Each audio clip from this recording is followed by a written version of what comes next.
Ela trabalhava naquela mansão havia apenas 3 dias, quando encontrou uma porta escondida atrás de um armário.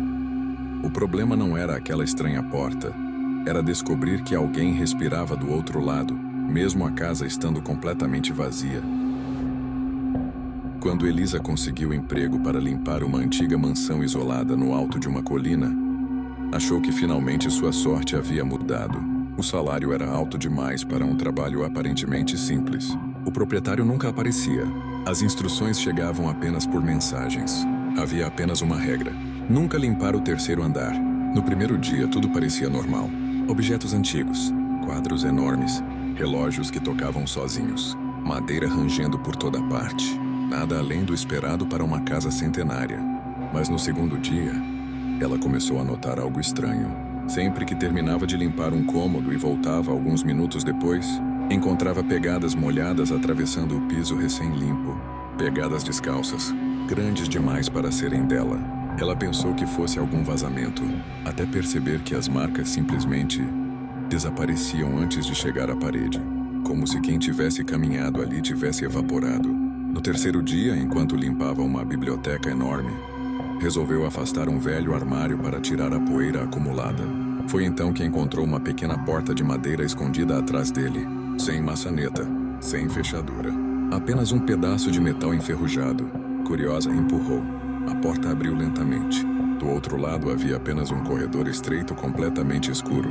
O cheiro era horrível, como madeira apodrecida misturada com terra molhada. Ela apontou a lanterna do celular. Nada, mas ouviu claramente alguém respirando. Respirações lentas, pesadas, como se alguma coisa estivesse parada no escuro observando cada movimento dela. Assustada, fechou a porta imediatamente. Naquela noite, recebeu uma mensagem do proprietário. Você abriu a porta, não abriu? Ela congelou. Nunca havia contado aquilo para ninguém. Na mensagem seguinte havia apenas uma frase: se ouvir seu nome vindo de dentro da casa, nunca responda. Elisa pensou em pedir demissão, mas precisava desesperadamente do dinheiro. Resolveu voltar apenas para terminar a semana. No dia seguinte, enquanto limpava a cozinha, ouviu uma voz idêntica à da própria mãe, chamando seu nome do andar de cima. Sua mãe havia morrido fazia 8 anos. Mesmo assim, a voz parecia perfeita. Cada detalhe, cada jeito de falar. Ela quase respondeu, mas lembrou da mensagem. Permaneceu em silêncio. A voz continuou chamando por vários minutos. Depois começou a rir. Só que já não era mais a voz da mãe. Era grave, arrastado e desumano. Ela imediatamente pegou as suas coisas para ir embora, mas ao passar pelo corredor da biblioteca, percebeu que a porta escondida estava aberta novamente. Além disso, dessa vez haviam pegadas saindo dela. Pegadas feitas de lama escura que iam em direção às escadas. A Elisa seguiu as marcas à distância e viu que elas terminavam exatamente diante da porta proibida do terceiro andar. Mas essa não era a única coisa estranha. A porta misteriosa agora estava entreaberta. Lá de dentro vinha uma luz fraca e voz da própria Elisa, só que mais sombria e sussurrando baixinho a palavra: entra. A Elisa então recuou, mas ouviu passos atrás de si. Quando ela se virou, viu que não havia ninguém ali. Aí, ao olhar novamente para a porta, ela viu uma mulher parada lá dentro. A figura vestia exatamente o mesmo uniforme que ela, e tinha o mesmo rosto, o mesmo cabelo, o mesmo sorriso. A única diferença era que seus olhos eram completamente negros. A criatura logo levantou lentamente um dedo sobre os próprios lábios, pedindo silêncio. Então apagou a luz.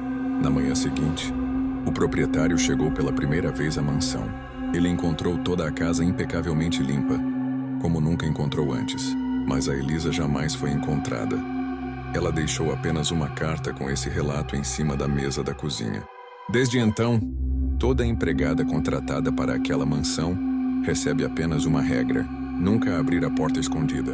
Porque, segundo os moradores da região, quem entra naquela casa pode até voltar, mas nunca é a mesma pessoa que saiu. No primeiro dia de trabalho, ela percebeu que o seu reflexo sorria alguns segundos depois dela. No terceiro dia, o reflexo simplesmente parou de imitar os seus movimentos. A Marina trabalhava como empregada doméstica havia mais de 15 anos. Ela já tinha visto de tudo: casas abandonadas, fazendas antigas e prédios históricos. Por isso nada a assustava, até ela aceitar limpar uma enorme mansão cercada por uma floresta. Os donos do lugar viajavam constantemente de forma que ela trabalharia completamente sozinha.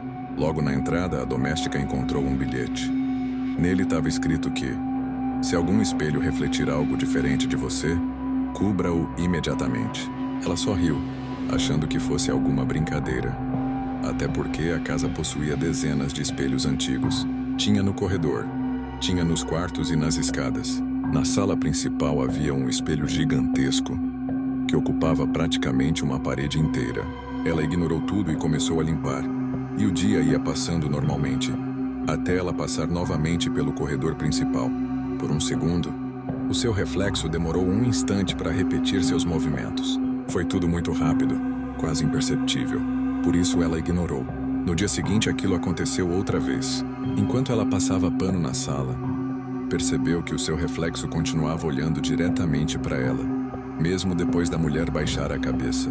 Porém, quando ela levantou os olhos novamente, o reflexo já a imitava normalmente. O seu coração então disparou e ela decidiu cobrir aquele espelho com um lençol. Poucos minutos depois, a Marina ouviu um barulho de tecido caindo. Quando olhou, o lençol estava no chão, como se alguém o tivesse retirado cuidadosamente. Na terceira noite, ela precisou terminar o serviço mais tarde, porque a energia caiu durante uma tempestade. Então ela iluminava o caminho apenas com a luz de uma lanterna. Aí, ao passar pelo grande espelho da escadaria, ela resolveu não olhar, mas ouviu alguns passos. Os passos vinham do outro lado do vidro da moldura, não atrás dela. Eles vinham de dentro do espelho. Por isso ela não resistiu e olhou rapidamente. O seu reflexo não segurava lanterna alguma. Ele estava parado, com os braços caídos, sorrindo. A Marina saiu correndo e trancou-se na cozinha, esperando o amanhecer. Quando finalmente criou coragem para ir embora, encontrou outro bilhete sobre a mesa. Não havia ninguém na casa. Mesmo assim, o papel estava ali. Agora ele sabe como você é, ele dizia. Ela abandonou o emprego imediatamente após isso. Dias depois, a Marina recebeu uma ligação. Os donos disseram que outra funcionária assumiria o seu lugar e pagariam pelos dias trabalhados. A Marina então tentou avisá-la, mas nunca conseguiu contato. Algumas semanas mais tarde, ela passou em frente à mansão só por curiosidade, e uma mulher limpava os enormes janelões. A Marina acenou e a funcionária respondeu sorrindo. Então a Marina percebeu algo impossível. A mulher estava olhando diretamente para ela, mas o seu reflexo no vidro continuava limpando, sem sequer levantar a cabeça.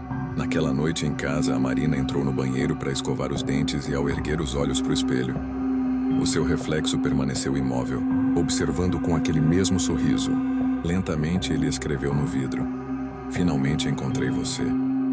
Na manhã seguinte, a Marina despertou, achando que tudo aquilo tinha sido um pesadelo, mas por via das dúvidas, desde então ela evita olhar para os espelhos, principalmente à noite.